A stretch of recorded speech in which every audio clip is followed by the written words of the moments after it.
Hey, sad news. Stephen Hawking died. Never thought I'd say those words in my entire life. There's some people you think of as timeless, and I suppose fittingly, Professor Hawking was one of them.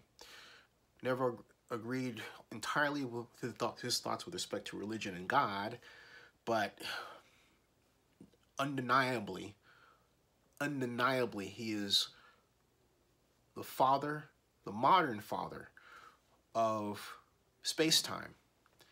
The idea of the universe being mated by a supergravity, he brought us to think about black holes, talked about how the universe was really interconnected through various points by different places where black holes provided a kind of a way to, from one place to the other, that everything was interconnected in this way through, again, space-time.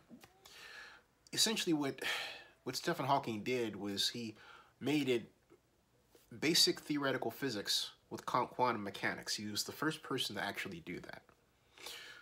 But for me, what Stephen Hawking represents is a man who overcame his great physical limitations to make some incredible contributions to humanity. How we think about our place in the universe, not just the world, this earth, but our universe. And you really have to, if you're not familiar with even a very basic conversational way, what Stephen Hawking discovered, created, honed, and refined, not alone, by the way, do so. Have a read. And play around with the ideas that he and others came up with and developed and are still developing today in this great effort to find our place in the universe. You know, Hawking, I used to think he didn't believe in God, but actually he wasn't so much concerned with, as I originally thought, disproving the existence of God as trying to figure out God's place in the universe that God developed. And finally, in the open universe concept, he did just that. Wow, that's sad. But again, every time I think of Mr. Hawking, the professor, I think of the man seemingly physically trapped by this slowly advancing ALS that he fought, and yet with this active brain and incredible personality that reached beyond and managed to create and open doors for himself in ways that people who have great physical abilities today never do.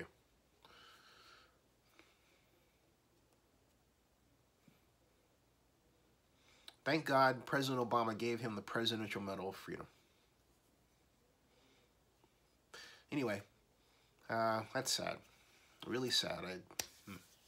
Stephen Hawking,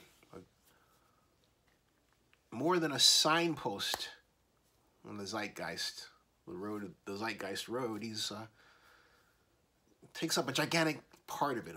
He has his own lane, you know. I'll see y'all later. Subscribe to Zenny62 on YouTube. Oh, and by the way,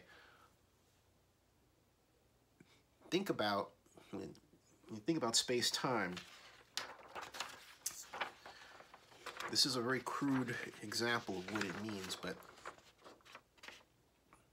the idea of a black hole is basically you could take it.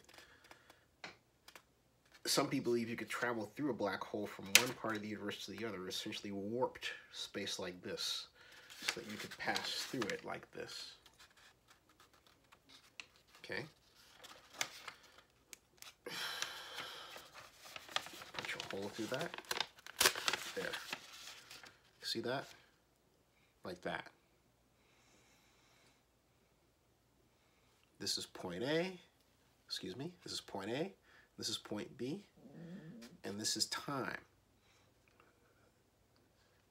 So you foreshorten time by a black hole. And in a black hole, you never reach a point of singularity. In other words, you don't reduce to nothingness. You reduce and you stop to a point, and then you theoretically come out on the other side. Oh well. I'm sure someone out there has a better explanation than what I just provided. Please offer it. Stephen Hawking. Not dead to me. Just sleeping.